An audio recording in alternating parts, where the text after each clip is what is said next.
Alors, il y a deux questions que l'on n'a pas encore abordées, qui sont les chantiers du reconditionné et de la facturation électronique, qui sont des chantiers majeurs pour les acteurs du print.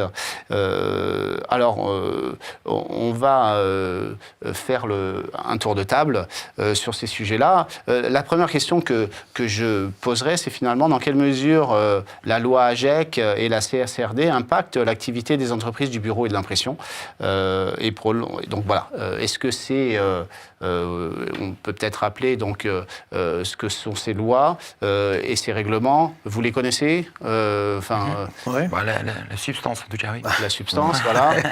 Je ne suis pas expert, consultant, certification RSE, mais oui, il y a des engagements, ne serait-ce que sur les marchés publics, par exemple, où les marchés publics sont contraints de recourir à minimum 30% d'équipements reconditionnés, voilà. Si je ne me trompe pas. Ouais, c'est ça. Ça, c'est une des composantes fortes de la loi que vous évoquiez. Et la CSRD, donc là, bon, c'est du reporting essentiellement, toujours autour du RSE. Alors, est-ce que vous avez un impact sur vos activités? On commence par Didier. Le groupe a fait le choix, il y a déjà quelques années, de s'engager fortement dans cette voie, puisqu'on a créé une structure dédiée à cette partie, sur le reconditionnement principalement, reconditionnement des machines d'impression et des pièces, avec quelques chiffres que je peux déjà vous donner. L'année dernière, c'est plus de 2500 moteurs d'impression, donc de machines qu'on a reconditionnées. Et puis, c'est plus de 12 000 pièces qu'on reconditionne aussi pour réutiliser dans nos cycles de maintenance. Voilà, donc on a cette structure qui s'appelle EOL, c'est notre usine globalement, axée sur le reconditionnement et l'impact qu'on souhaite avoir sur l'environnement. À ce titre, l'électricité de ce bâtiment est totalement générée par le bâtiment, donc on est neutre en carbone sur le bâtiment. Donc bref, il y a toute une démarche qui est faite à partir de là sur le reconditionnement et puis la sensibilisation aussi des collaborateurs avec des formations sur l'impact carbone tout au long du cheminement de nos achats jusqu'à la revente. Elle existe depuis quand, cette usine? Je vais dire, ça fait... Je vais peut-être dire une bêtise, mais ça doit faire peut-être 5 ans. 4 à 5 ans. Et donc, elle vous permet de remplir vos obligations par rapport totalement. Au reconditionné. Chaque filiale, entre guillemets, nous achetons ces matériels pour répondre, bien sûr, aux appels d'offres des marchés publics par ce biais-là. Tout est bien tracé, suivi, etc., ce qui nous permet aussi de bien étoffer nos réponses aux appels d'offres avec une documentation très précise sur tout le circuit qu'on a tracé. Donc oui, c'est quelque chose qui nous sert aujourd'hui au quotidien.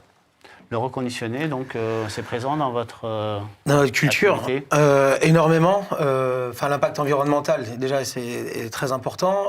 Ces nouvelles normes veulent faire baisser de 70% les coûts de matières premières. Donc, nous, ce qu'on a, pareil, j'ai créé une structure, une filiale en 2015, donc il y a une dizaine d'années maintenant, qui ne fait que du reconditionnement de matériel. D'accord. Et qui nous sert de laboratoire, entre guillemets, chez PIB Solutions pour commercialiser tous les produits reconditionnés, mais également chez des confrères dans le Sud. Voilà. D'accord.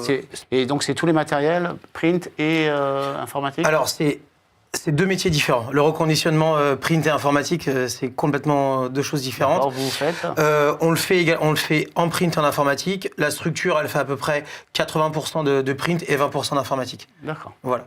Parce que il y a de gros acteurs au niveau du reconditionnement en informatique, type Back Market et ainsi de suite. Donc, pour lutter sur ces structures-là, c'est bien plus difficile. Après, pour le print, oui, ça nous permet d'aller même sur des...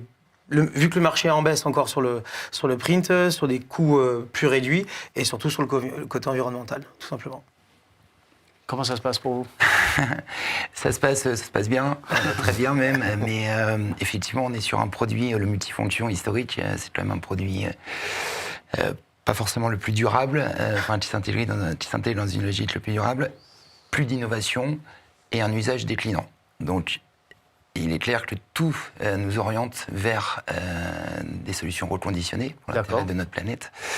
Moi, je m'appuie personnellement sur les constructeurs. D'accord. Je ne vous cache pas que c'est un peu un problème compliqué pour eux. Ça veut dire qu'ils se sont organisés également Mais ils pour vous fournir bien du sûr. matériel reconditionné. Bien sûr, il y a tout un système de récupération de machines, récupération. Enfin, oui, tout à fait un acteur Coesio, de par sa taille au niveau national. Évidemment, les constructeurs peuvent quand même le faire au niveau international, même si on se rend compte que le sujet, au final, n'est pas si simple que ça à traiter, puisque Pourquoi si on prend tout de suite une dimension internationale, il va y avoir des déplacements qui vont être générés. Donc finalement, le bilan carbone du reconditionnement de la machine va se rapprocher de son bilan de fabrication. Enfin, donc à un moment donné, mais bon, il y a quand même indéniablement un angle, ça c'est évident, de par, j'insiste sur le manque d'innovation et l'usage déclinant, ce qui n'est pas du tout le cas de l'informatique. Comme vous avez pu entendre parler de l'arrivée des PC IA. Donc le reconditionnement de l'outil informatique est quand même beaucoup plus compliqué. D'accord. De par l'usage, de par le dynamisme de l'innovation sur le sujet. L'absence d'innovation, finalement, c'est un avantage parce que ça permet de remettre sur le marché des machines vieillissantes. Des machines vieillissantes qui sont plutôt généralement encore en très bon état. En très bon état. Justement, là, c'est un peu du gâchis de jeter ces machines. Autant les réutiliser, qui conviendront et qui répondront la technologie est largement encore aux besoins du client. Et c'est quoi la durée de vie d'un système d'impression aujourd'hui ? Certains financent sur 7 ans, donc vous savez, après c'est comme tout bien avec des pièces en mouvement, ça va être l'usage, selon l'usage que vous en faites, mais ça peut tenir 10 ans sans problème. D'ailleurs, les données constructeurs, c'est 10 ans de maintenance obligatoire.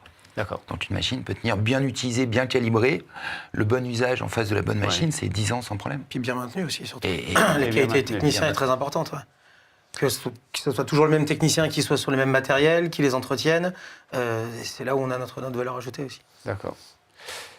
On parle un peu facturation électronique. Vous avez déjà pris des initiatives dans ce domaine-là ? Oui, bien sûr. Oui, alors là, ça c'est le sujet, un sujet brûlant pour nous, parce que quelque part, c'est aussi un peu le symbole de ce que nous vivons, parce qu'on parle là d'un flux d'impression historique colossal, et du coup d'une opportunité de digitalisation pour nous tout aussi colossale. Donc, sujet hyper passionnant pour les entreprises elles-mêmes. Il faut quand même aussi voir l'intérêt de la réforme, de cette réforme pour l'entreprise, même en tant que dirigeant que nous sommes.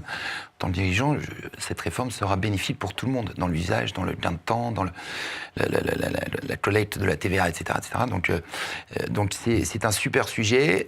Nous sommes organisés, nous sommes structurés, évidemment. Nous avons les partenariats en place avec le PDP, avec l'OD.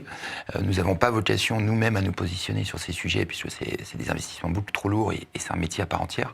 Alors, où est-ce que vous allez vous positionner ? Voilà, on s'inscrit dans notre rôle historique, qui est l'accompagnateur du client final de cette PME ETI, qui a besoin de lumière, d'une boussole, d'une lampe torche, d'une frontale au milieu de toutes ces technologies. D'un côté, j'ai une conformité à remplir, et de l'autre, j'ai tout ce panel d'acteurs. J'ai besoin d'un guide dans ce panel, et INEA s'inscrit totalement dans cette logique et dans ce positionnement, avec d'ailleurs des partenariats différents selon la typologie du compte adressé. D'accord. Puisque nous, on a quand même un panel assez large. On va vraiment de la TPE de 5 personnes à la belle ETI de 5000 personnes. Donc, d'accord. Il faut adapter aussi la technologie. Mais notre positionnement et notre valeur est bien celle-ci, est bien d'accompagner le client. C'est de l'accompagnement, mais donc en consulting, one shot, ou derrière, vous avez aussi des forfaits à vendre, des packages. Oui, tout à fait. Alors là, encore selon la taille de l'entreprise, mais il y aura dans tous les cas une phase de consulting, de build, d'intégration et de run derrière. Un run qui s'éclate en deux, qui s'éclate sur de la technologie en mode SaaS, donc du forfait effectivement facturé mensuellement, et qui embarque un support, puisqu'il faut bien évidemment accompagner l'utilisateur dans l'usage. Didier ? Je m'inscris dans ce que dit Alexandre. On est aussi dans cette voie-là, avec aussi des développements propres qui sont en train de se mettre en place, puisqu'on ira jusqu'à proposer des solutions Coesio pour aller répondre aux enjeux qui s'imposent, même s'ils sont repoussés à chaque fois. Mais en tout cas, on est déjà prêt. On a déjà quelques solutions dans notre catalogue qui sont déjà en cours de production et sur lesquels on va continuer à développer aussi à travers des plateformes. sont dédiés. Nous, on a accompagné nos clients sur 2 typologies d'outils PDP. Une typologie avec selon les structures, avec un coût à la facture, et une autre au coût au giga d'hébergement. Voilà. Donc, selon le volume de factures traitées et émis, on crée du sur-mesure et on apprend surtout aux clients à comment l'utiliser. Et nous, on a tout l'aspect cybersécurité que l'on maîtrise et que l'on met en place chez nos clients. Et c'est vrai que la PME, quand on leur dit qu'ils vont tout dématérialiser, avec les craintes qu'il y a aujourd'hui, ils ont besoin d'être accompagnés et d'être sécurisés. C'est deux sujets liés, hein, selon vous? Pour moi, c'est 2 sujets liés, oui. Et vous avez commencé alors la commercialisation de ces... Alors, on fait déjà des webinars, on fait des conférences, on sensibilise les clients et on commence les premières intégrations vont arriver rapidement. D'accord. Bon, ben voilà, je pense que notre émission touche à sa fin. Vous avez quelque chose à rajouter, une conclusion par rapport à ce sujet?